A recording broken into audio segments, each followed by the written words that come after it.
আজ শনিবার, তাই ছাদে আসলাম একটা লেবু তুলতে। আমাদের বাড়িতে তো গন্ধরাজ লেবুর গাছ তোমাদেরকে দেখিয়েইছি। এই দেখো, ছাদ থেকে দেখাচ্ছি, এত বড় গাছ, প্রচুর লেবু হয়, রোজই প্রায় আমরা খাচ্ছি। ওপর থেকে বোঝা যাচ্ছে না, নিচে আছে প্রচুর লেবু। আর ছাদে এসেছি, আমার এই ছাদ বাগানের একটা গাছ কি অবস্থা। আজকে শনিবার, ডাল দিয়ে লেবু খাবো বলে ভাবলাম ছাদ থেকে একটা লেবু তুলতে আসলাম। দেখো অবস্থা, বৃষ্টি হাওয়ায় আমার গাছটা কি অবস্থা হয়েছে, পড়ে গিয়েছে। তো এক সেকেন্ড একটু তুলে নিই গাছটাকে। কি অবস্থা, গাছটাকে তুলতে গিয়ে কাটার খোঁচা, এই যে হাতে কাটার খোঁচা খেলাম। দেখো, ভাবলাম কি শনিবার একটা লেবু পেড়ে নিয়ে যাই। এই যে লেবু হয়েছে, আগের দিনও কয়েকটা পাড়া হয়েছে, কি সুন্দর সেন্ট লেবুগুলো। এসে দেখি উল্টে পড়ে আছে আমার গাছ। কি অবস্থা বলো তো। ভাবছি আর ছাদ বাগান করব না, এবার উঠোন বাগানই করব। সব সময় না দৌড়ে দৌড়ে ছাদে আসা হয়ে ওঠে না। এই পেঁপে গাছটাতে অনেক পেঁপে আসছে, ফুলও হয়েছে, পেঁপে ধরেছে। ওই পাশে আর একটা গাছেও এসেছে অনেক পেঁপে।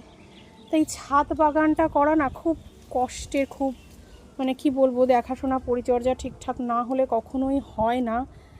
এগুলোর যত্ন করতে হয়। আমার বাচ্চাটা ভীষণই ছোট, আর তার সাথে সাথে আমার স্কুল থাকে, সংসারের কত কাজ, যাবতীয় সমস্ত কিছু সেরে পেঁপে অনেকগুলোই ধরেছে। দেখো, পেঁপেগুলো বেশ অনেকগুলোই হয়েছে। তো যা বলছিলাম, সব কিছু সেরে এই ছাদ বাগানের যত্ন করা না হয়ে ওঠে না। কি সুন্দর লেবুগুলো। এখন আমি একটা তুলবো ভাত দিয়ে খাওয়ার জন্য। কোনটা ভালোভাবে পেকেছে বলো তো, নেওয়া যায় কোনটা, এটাই নিই। তো একটা তুলে নিয়ে যাচ্ছি।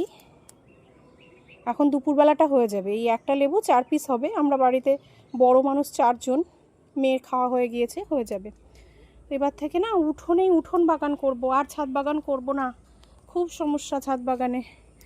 এই যে কখন না জানি গাছটা উল্টে পড়ে আছে, আমি দেখিই নি, ভাগ্যিস লেবুটা তুলতে এসেছিলাম, দেখতে পেলাম। এই টবে এই গাছটা দেখো কি সুন্দর হচ্ছে। এই গাছটা নিচে অনেকগুলো আছে, এরকম বাহারি পাতার গাছ আমার বাড়িতে অনেক আছে। এই বৃষ্টিতে ছাদটা প্রচণ্ড নোংরা হয়েছে।